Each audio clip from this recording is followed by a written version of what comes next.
Kita bahas penanganan dan pencegahan menyebarnya paham radikalisme di kalangan pelajar dan anak yang kini marak di media sosial bersama pengamat terorisme dan intelijen Ridwan Habib. Mas Ridwan, selamat petang. Selamat sore Mas Dito. Siap, Mas Ridwan, sebelumnya Densus 88 ungkap ada 110 anak terpapar tersebar di 23 provinsi, Jakarta, Jawa Barat terkait dengan jaringan terorisme. Pertanyaan saya, mengapa perekrut saat ini menyasar anak? Tujuannya apa? Salah satunya karena mereka sedang dalam proses mencari jati diri ya. Dan dalam situasi emosi yang labil begitu, mudah sekali kemudian diarahkan untuk tindakan-tindakan yang tidak mengabaikan logika normal. Misalnya yang disampaikan oleh juru bicara Densus 88, Mas Mahendra, AKBP Mahendra mengatakan bahwa salah satu dari 110 anak yang terekrut oleh jaringan ISIS itu bahkan oleh perekrutnya sudah diprovokasi atau diberikan pemahaman untuk melakukan penyerangan di gedung DPR. Ini penyerangan yang direncanakan oleh anak ini. Dan alhamdulillah Densus 88 berhasil mencegah itu. Jadi memang situasi psikologis mereka ini masih sangat labil, mudah dipengaruhi, apalagi ketika mereka merasa dirinya sebagai pahlawan atau dihargai atau dianggap sebagai hero. Nah, ini makin membuat dia makin termotivasi, Mas Dipo. Ya, bahkan kalau berdasarkan analisa ataupun pernyataan yang sebelumnya saya dapatkan dari Ketua Lembaga Riset Keamanan Cyber Cisrek, Pak Pratama Persada, menyebut bahwa mudah sekali sebenarnya anak-anak kita saat ini mengakses, mohon maaf, misalnya membeli alat-alat yang sebenarnya tidak diperuntukkan. Bagaimana seharusnya aparat memonitor, Mas Ridwan, pergerakan jaringan perekrut di internet ini? Ya, saya kira pengungkapan Polda Metro Jaya terkait dengan kasus MAN72 yang kemudian dijelaskan bahwa ABH yang melakukan tindakan itu ternyata membeli bahan peledak atau bahan kimianya secara online, itu menunjukkan bahwa alarm tanda bahayanya sudah sangat-sangat menyala, sudah siaga satu, ini sudah merah. Sehingga kemudian saya sungguh berharap, kami berharap dari kalangan kampus ada extraordinary effort dari pemerintah. Kami misalnya mengusulkan Bapak Presiden membuat semacam task force atau satuan tugas pencegahan di online, terutama nanti melibatkan BSSN, IT, BNPT, kemudian juga dari BIN, kemudian dari Cybercrime Polri, Kementerian Sosial, Komdigi, semua jadi satu, sehingga kemudian Satgas ini bekerja fokus untuk pertama melacak situs-situs apa saja yang diakses oleh pelajar-pelajar ini, 110 yang ISIS termasuk juga ABH yang mengakses situs-situs white supremacy. Jadi ada bedanya Mas antara yang 110 yang dibongkar oleh Densus 88 dengan ABH SMA 72 ini berbeda. Yang 110 ini konten radikalisme ISIS, yang ABH 72 ini konten kekerasan terinspirasi dari white supremacy atau neonazi. Dan itu dua-duanya menyasar anak-anak kita. Dua-duanya menyasar anak-anak, dua-duanya menyasar remaja. Untuk yang ISIS di Amerika Serikat itu juga sudah mulai masuk pahamnya. White supremacy juga menyebar di Eropa, Amerika Serikat, Australia, New Zealand. Jadi memang dua-duanya paham yang sangat berbahaya dan dua-duanya harus ditangkal. Dua-duanya harus dicegah.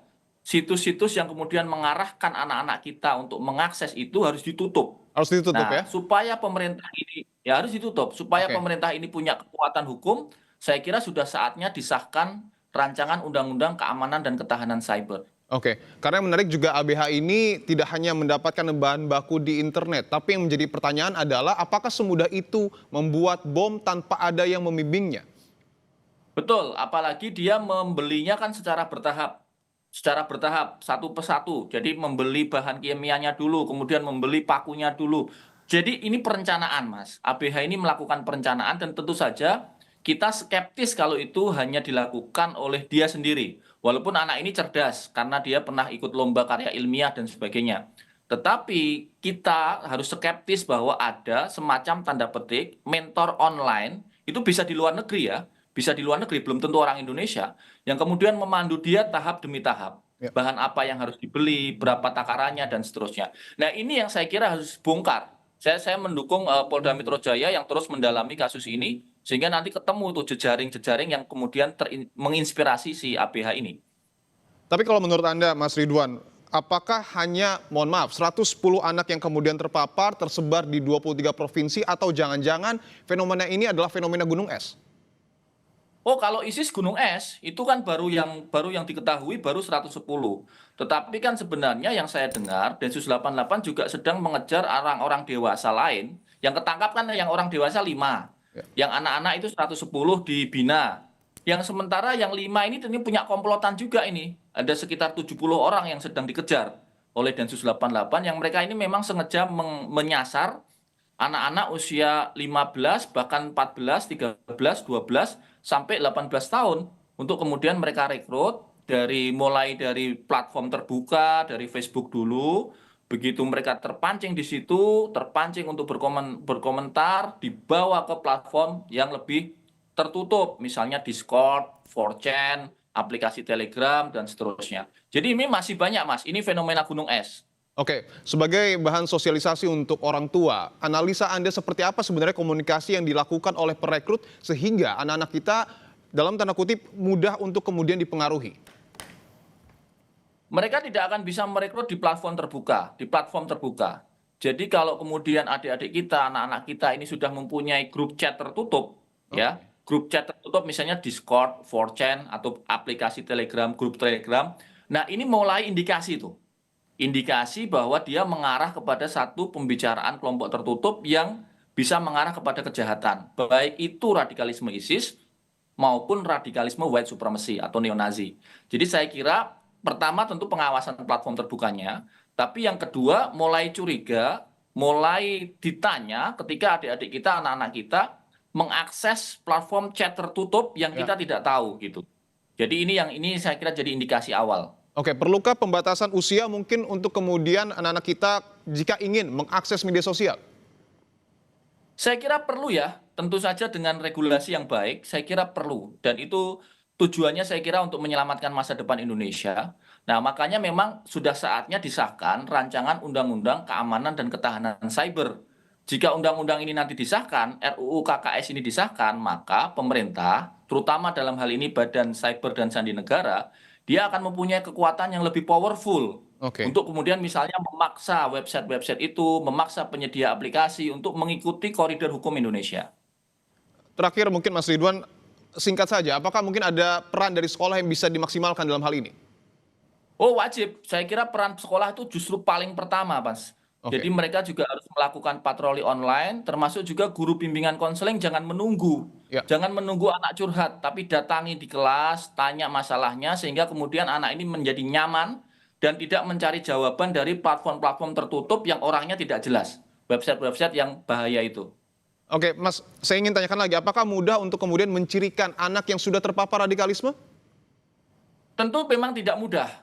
Harus ada one-on-one, pertemuan one-on-one. Tidak bisa kemudian misalnya dari ciri fisik gitu. Harus ada pertemuan, ada pembicaraan, ada dialog. Dari situ nanti bisa diketahui anak ini sudah sedalam apa. Dan itu peran pertama tentu saja orang tua ya. Orang tua, baru kemudian guru dan pihak sekolah. Baik, pengamat terorisme dan intelijen Mas Ridwan Habib, terima kasih telah bergabung di Kompas Petang.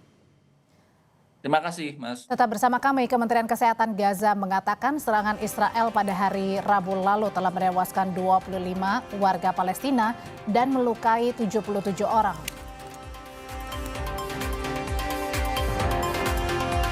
Dari dunia olahraga, meski partai final belum berlangsung, Indonesia sudah memastikan 2 gelar di ajang Australian Open 2025. Satu dari sektor ganda putra dan lainnya dari ganda putri.